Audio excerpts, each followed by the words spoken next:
All right, guys and girls.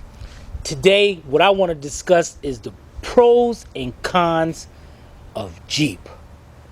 Now, I rolled my eyes like that because I know on YouTube there is a bunch, and I mean a bunch of Jeep lovers out there.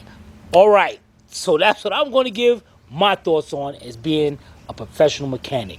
Coming up on my thoughts on.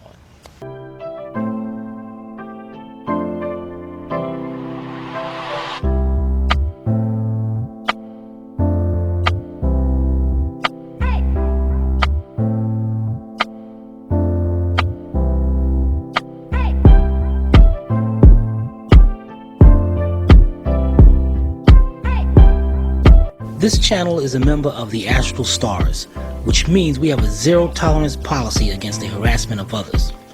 Anybody who violates that policy will be banned. For further information, please visit www.theastralstars.com. All right. Yeah, let's do this. How do I want to do this? Do I want to do the cons first, or do I want to do the pros? I'm gonna do the pros. Now, again, guys, a lot of people ask me, well, what makes you a master on this topic? Because I've been working on these for so many years. I'd be like Scotty Kilmer. I've been working on these for 51 years. All right, but I've been working on these a long time. And what you can do, you can also check out our Jeep videos that we have worked on. And I'll put a little card up here. And at the end of this video, you'll see a link to our playlist. All right, the pros of Jeep. Jeep is smart. First of all, let's get that out of the way. Jeep is very smart because Jeep does have some cons, but they have a whole bunch of pros. So when you ask somebody, well, I'm thinking about buying a Jeep, what do you think? Now, if you ask somebody like Barricade Garage, and I subscribe to his channel, check out our subscriptions. Barricade Garage, cool guy. The guy loves Jeep. He loves Jeeps more than bleeping Jeep, in my opinion. All right. Guy is very good on Jeeps also. But anyway, if you ask somebody, and they would say, Jeeps is great. There's nothing wrong with Jeep. They are very dependable. And then there you go, out there going to buy you a Jeep. Bad move. And why I'm saying this. All right, 100%. Jeep is guys, I really can't believe it. From the Cherokee, the Cherokee. Anyway, Jeep has some very good engines and transmissions. Very easy to work on. Parts are inexpensive. And again, very easy to work on. 98% of the time. The trucks are, I really can't believe I really can't believe there's not more out there on this vehicle, because I do know why. It's like pushing me every time I talk. It's pushing me over to the con section, but I'm trying to avoid that for now. But overall, if you're gonna look for a nice SUV, little compact, a little something smaller than a full SUV like a Yukon or Denali, something like that, definitely Jeep is a good option. Brakes are inexpensive. They're easy to do. It's just the vehicle is just easy to work on. Now let's get over to the cons about Jeep. This is where I think Jeep is very smart. Because again, let's go back to that question. You ask somebody like Barricade Garage, and if he's just thinking of his Jeep, he gonna say, listen, get yourself a Jeep. The Jeep is great. You ask somebody like bleeping Jeep, Jeep is, yeah, buddy, go ahead, get one. And then they forget about the 3.7. That's got to be Jeep's worst engine ever. Now let's keep away from Chrysler, Jeep, Let's keep away from all the rest of them. Let's keep it focused on Jeep. The 3.7 is the raggedest thing on this planet. I don't think there. I thought the North Star was bad on the Cadillac.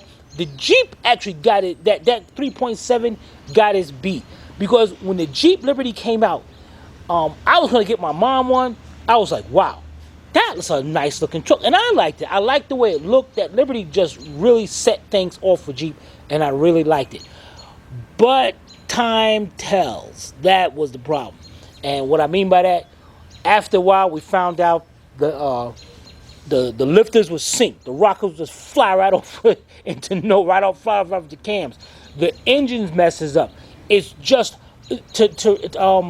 rebuilding these things, guys. Check this out. This is weird. This is a weird part when you go to rebuild them. And if Brandon watching this video, he's rebuilding a Jeep engine, he can tell you as well. Usually you go out, you say, all right, get some rod bearings, crank bearings. Oh, no. Not that with Jeep. With Jeep, on the back of the crank, on the reluctor wheel for the crank for the crankshaft positioning sensor, there's 4 letters, and the set of the letters is S-U-U-T. It should be S-U-U-K for suck, but anyway, it's S-U-U-T. That's your main bearings on the crank. You have to get specific bearings for the crank. You got to call up Dodge. You say, I need a set of S bearings, 2 sets of U bearings, and a set of T bearings. And you got to put them in that order on the crank. If you don't, you will mess that engine up. Not check out, but ask Brandon if he comments in the section below. He put them together. He bought an engine kit. He didn't realize that. He said, Tim, this thing is hard to crank. But he said, I was going to keep going. Yeah, he would have put that engine in. Click, click, click. It would not have turned over. Sucky design. The engine just sucked. But that's one thing about Jeep that sucked. The cons of it is just suck. The next thing is on the Jeeps, on the Cherokees and all that, the original cooling fans suck. What happens is that the second speed goes out, the first speed only works, and when it's time to kick in for the second speed, it doesn't kick in, and the car starts overheating. And it can cause a misdiagnosis because the mechanic's looking there, he can say, the fan is turning. This is only for the models with electric fans. The fan is turning, so everything must be good. No, it doesn't kick in the high gear. The fans just suck. And people got a habit of going and saying, I'm going to get my parts from Jeep. Go ahead, you're going to get the same problem, get an aftermarket one. That was another con about it. Another one, and this con right here covers all Jeeps, no matter what. For some reason, Jeep has a high failure rate of crankshaft position sensors. I don't know what it is. It's the one, especially the ones that, a lot of them. I don't know why. I don't know why it is, but we've been replacing a bunch of them. Not been replacing them, but over the years. In all years, it makes and models too. It's the ones that screws right into the bell housing of the transmission. That is definitely I don't know. It's not too much of a hassle, but it will put you down. So if you're stuck on the side of the road, chances are it's your crank sensor. No, don't go by what I said. Don't go by what I said on that. But that's the three. Well, I can't say that's the only cons about it because it is kind of messed up. That 3.7, if you guys ever get that 3.7, God help you, because that is one crummy engine. It just sucks. Don't even stay away from that engine at all. Other than that, it seems like if you go to especially the straight six is a monster. That I don't know what the heck it is, but that engine can hold up to anything. And the 5.2, the 5.9s, great engines and all that. Guys, as I said in all my other videos, we do these videos to help people out who may be considering buying a Jeep. So not only do I want them, and if you're looking at this video and because you're thinking about buying one, put all your eggs in the basket and listen to me.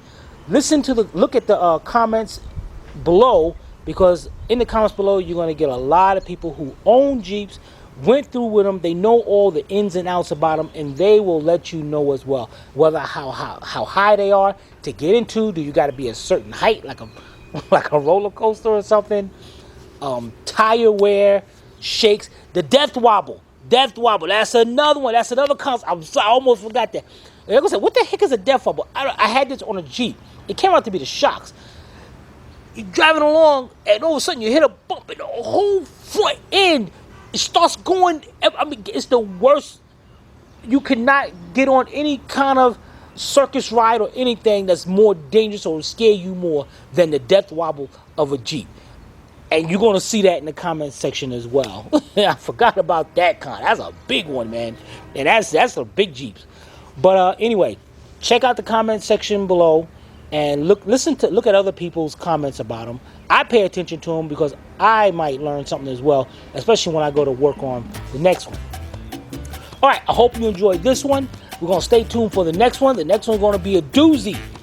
All right, so if you have any comments or questions, be sure to put them in the comment section below, or you can email me direct to tim@astralautorepairs.com. Guys and girls, this is another episode of My Thoughts On.